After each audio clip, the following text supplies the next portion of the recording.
जय श्री राम दोस्तों। रावण जैसा महाज्ञानी, शिव जी का परम भक्त, चारों वेदों और 6 शास्त्रों का ज्ञाता, अपार बल और वैभव का स्वामी आखिर हार कैसे गया? क्या उसकी हार केवल इसलिए हुई क्योंकि उसने माता सीता का हरण किया था, या फिर उसके पतन का कारण कुछ और था? क्या ये सब पहले से ही नियति में लिखा जा चुका था? और यदि ऐसा था तो फिर कर्मों का क्या महत्व रह जाता है?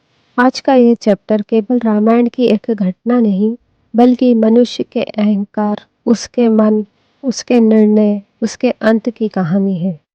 आज का ये चैप्टर आपको बताता है कि व्यक्ति का सबसे बड़ा शत्रु कोई बाहरी व्यक्ति नहीं, उसका अहंकार होता है। ये इस चैप्टर को अंत तक जरूर सुनिए, क्योंकि हो सकता हो कि रावण की सबसे बड़ी भूल आज भी हम लोग दोहरा रहे हों। जब भी रावण का नाम लिया जाता है तो हमारे मन में एक शक्तिशाली 10 सिर वाला राक्षस दिखाई देता है, लेकिन रावण जन्म से राक्षस नहीं था। उसका जन्म एक विद्वान ब्राह्मण के घर हुआ था। उसके पिता महर्षि विश्वामित्र एक महान ऋषि थे और उसके दादा महर्षि पुलत्स्य स्वयं ब्रह्मा जी के मानस पुत्र में से एक थे। बचपन से रावण बुद्धि का धनी था। उसने वेदों, उपनिषदों, आयुर्वेद, ज्योतिष, संगीत, राजनीति और युद्ध कला में अद्भुत ज्ञान प्राप्त किया था। कहा जाता है कि वीणा वादन में उसका कोई मुकाबला नहीं था। वह केवल बलवान ही नहीं बल्कि विद्वान भी था। लेकिन यहीं से जीवन का एक बड़ा सत्य सामने आता है। केवल ज्ञान होना पर्याप्त नहीं। यदि ज्ञान के साथ विनम्रता न हो तो वह ज्ञान विनाश का कारण बनता है। मॉडर्न साइकोलॉजी भी यही कहती है, जब किसी व्यक्ति को अपनी क्षमता पे आवश्यकता से अधिक विश्वास हो जाता है तो उसका दिमाग दूसरों की सुनना बंद कर देता है। इसे ओवर कॉन्फिडेंस वॉइस कहा जाता है। यह वह स्थिति है जहाँ से पतन शुरू होता है। रावण ने कठोर तपस्या कर कर ब्रह्मा जी को प्रसन्न किया। उसने अपना एक एक सिर काट कर अर्पित किया और अंत में ब्रह्मा जी प्रकट हुए और अनेक वरदान दिए। देवता, दानव, गंधर्व, यक्ष सभी से वह अजय हो गए। लेकिन एक भूल उसने स्वयं की। उसने मनुष्य और बानर को तुच्छ समझकर उनसे सुरक्षा का वरदान नहीं मांगा। उसे लगा कि एक साधारण मनुष्य उसका क्या ही बिगाड़ सकता है। यह अहंकार उसकी नियति का पहला द्वार बना। जीवन में अक्सर हमारी सबसे बड़ी हार वहीं से शुरू होती है, जहां हम किसी को छोटा समझना शुरू कर देते हैं। जो व्यक्ति सामने वालों को कमजोर समझता है, वह स्वयं अपनी सबसे बड़ी कमजोरी पैदा कर रहा है। इतिहास गवाह है कि बड़े-बड़े साम्राज्य किसी शक्तिशाली शत्रु से नहीं, बल्कि अपने अहंकार से नष्ट हुए हैं। समय निकलता गया, रावण ने अपनी शक्ति से तीनों लोक में भय स्थापित कर दिया। देवता भी उससे भयभीत रहने लगे। उसकी राजधानी लंका संसार में सबसे समृद्ध राजधानी मानी जाती थी। सोने के महल, विशाल सेना, अपार धन, अद्भुत विज्ञान, सब कुछ उसके पास था। लेकिन एक चीज धीरे धीरे उससे दूर होती जा रही थी, और वो था विवेक। धन, शक्ति और सफलता जब तक शुभ है, तब तक वह धर्म के अधीन रहे। जैसे ही शक्ति धर्म से बड़ी हो जाती है, वैसे ही वह अत्याचार का रूप ले लेती है। यही रावण के साथ हुआ। कहा जाता है कि भगवान शिव स्वयं रावण की तपस्या से बहुत प्रसन्न थे। रावण ने शिव तांडव स्तोत्र की रचना भी की, जिसे आज भी महान भक्ति का प्रतीक माना जाता है। यह क्वेश्चन स्वाभाविक है कि जो इतना बड़ा शिव भक्त था, उसका इतना दुखद अंत कैसे हुआ?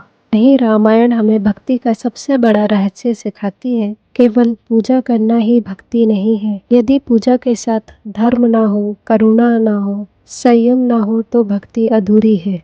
कोई व्यक्ति घंटों पूजा कर सकता है, लेकिन उसके व्यवहार में अहंकार हो, क्रोध हो, तो पूजा उसे नहीं बचा सकती। आज भी हम यही भूल करते हैं कि मंदिर जाते हैं, मंत्र पढ़ते हैं, व्रत रखते हैं, लेकिन यदि अपने परिवार के साथ, मित्रों के साथ और समाज के साथ हमारा व्यवहार कठोर है, तो भक्ति केवल एक बाहरी दिखावा बनकर रह जाती है।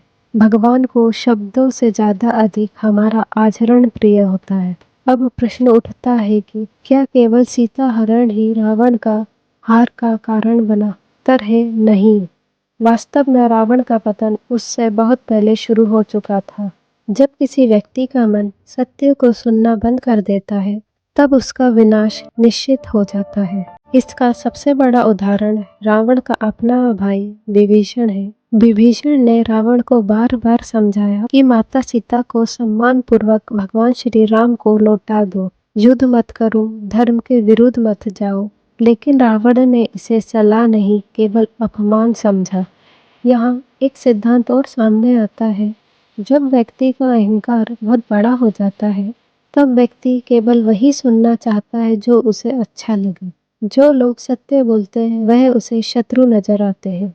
धीरे धीरे वह वास्तविकता से कट जाते हैं। रावण के दरबार में भी यही हुआ। अधिकांश मंत्री उसकी हाँ में हाँ मिलाते रहे।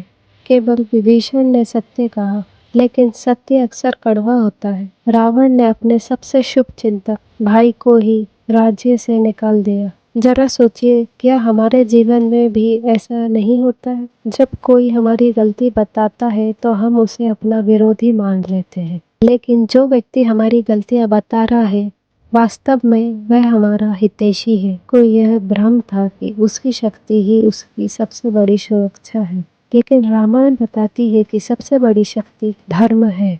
धर्म तुरंत जीतता हुआ नहीं दिखाई देता, लेकिन अंत में विजय उसी की होती है। अब बात करते हैं उस घटना की जिसने रामायण की पूरी दिशा बदल दी। माता सीता का हरण। माता सीता के हरण के पीछे रावण का अहंकार और प्रतिशोध की जटिल मानसिकता काम कर रही थी। शूर्पणखा का अपमान और खरदूषण का वध और अपने सम्मान को चुनौती मानकर रावण ने ऐसा निर्णय लिया जिसने उसके पूरे साम्राज्य का भविष्य बदल दिया। यही जीवन का सबसे महत्वपूर्ण नियम सामने आता है। क्रोध में लिया गया एक डिसीजन वर्षों की मेहनत को नष्ट कर देता है। रावण उस समय शांत होकर भी सोच सकता था।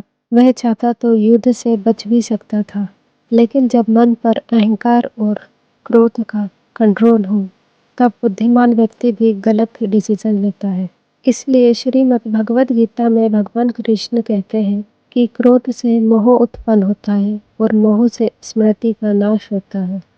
स्मृति के नाश से बुद्धि समाप्त हो जाती है और बुद्धि नष्ट होने पर मनुष्य अपने विनाश की ओर बढ़ जाता है।